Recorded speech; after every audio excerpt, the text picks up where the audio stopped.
I remember the moment everything changed.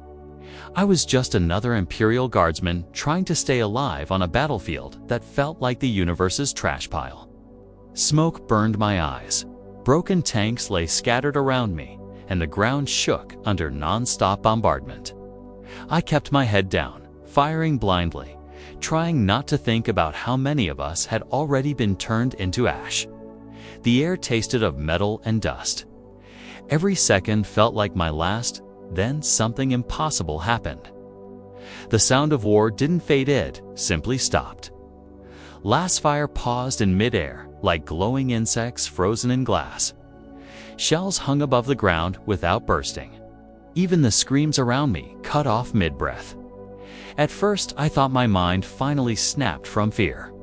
But then I saw him. A tall blue figure stood alone in the center of the battlefield. His glow was soft, not like fire or lightning, but like watching moonlight trapped inside crystal. He didn't move. He didn't speak. He didn't even look surprised to be standing in the middle of a war zone. Everything about him felt calm in a way I had never felt in my entire life. My first thought was that he had to be some new warp horror. Maybe Tzench had made another nightmare to torment us. Maybe it was a psychic trick, or a xenogod, or some forbidden machine spirit. But the longer I looked at him, the less he felt like any of those things.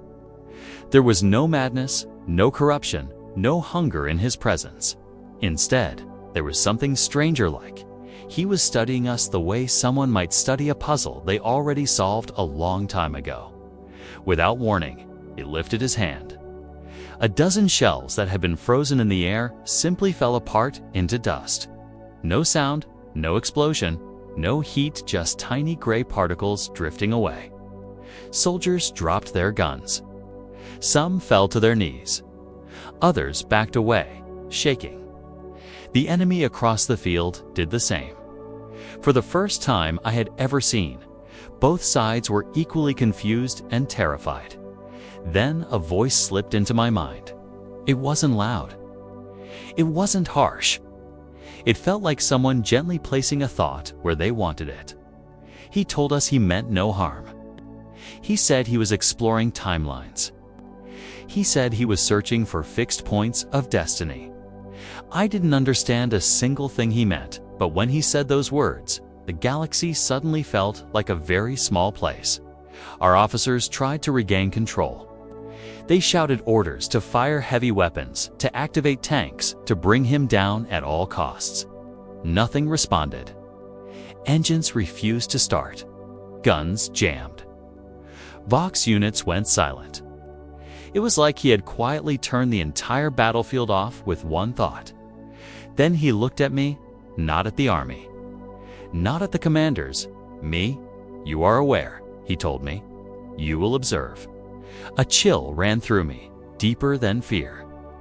I didn't know why he chose me, but in that moment I felt the warp shifting, like something ancient took notice.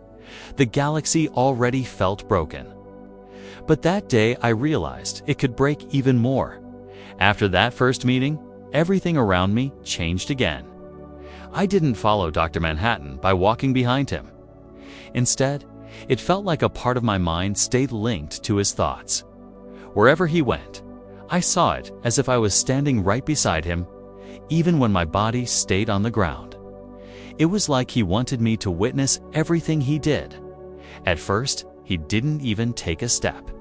His body split into more versions of himself, each one glowing the same calm blue. One drifted upward into orbit. Another walked into the warp like it was just another doorway. Others scattered outward so fast they became streaks of blue light. I didn't know how to understand what I was seeing, but I could feel his calm curiosity in all of it. The warp reacted to him instantly. His glow pushed it back like sunlight clearing away fog. Demons screamed without making any real sound and broke apart into tiny pieces. I felt pressure in my skull, like the chaos gods themselves had turned their attention toward him. Their anger came through as headaches, whispers, and moments where my thoughts flickered like dying lights. He didn't react to any of it. He just kept moving, studying everything with the same steady stillness. He visited one Imperial world after another. Everywhere he went, people stared at him with wide eyes. Some shouted that he must be the Emperor, returned in a new form. Others bowed to him the moment they saw his glow. Commissars threatened to shoot anyone praising a false god, but their anger meant nothing. Manhattan didn't slow down. He fixed broken roads with a wave of his hand. He healed wounded children by touching their foreheads. He took apart whole buildings in seconds, only to rebuild them stronger and safer than before. He didn't seem proud of any of it.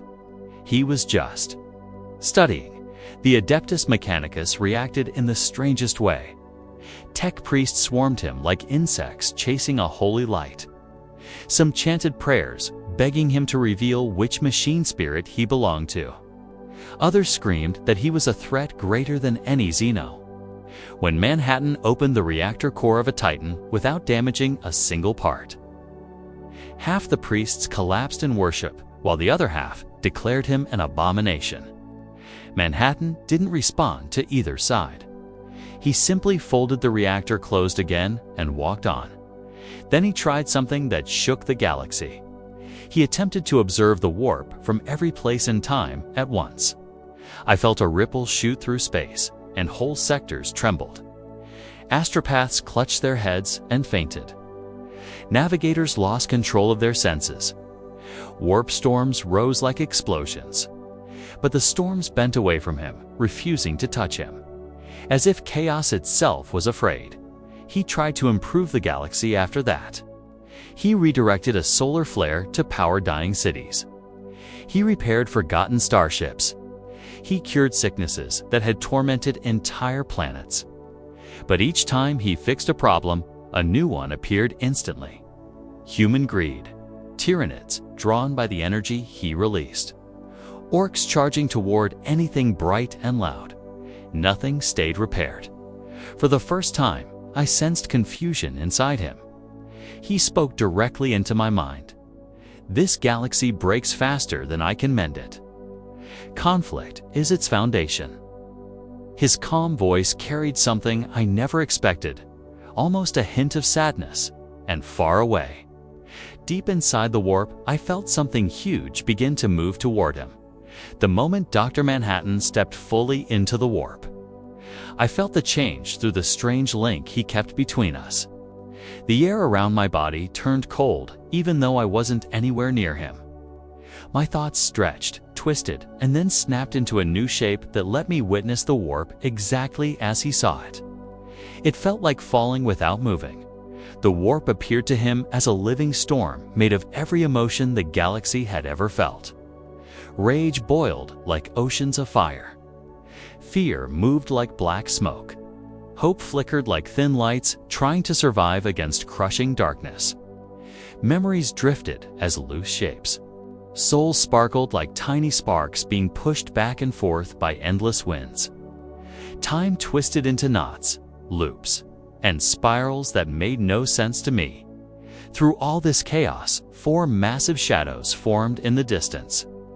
As they moved closer, their shapes grew clearer, shaped by the emotions they ruled. Each step they took felt like thunder rolling through my skull.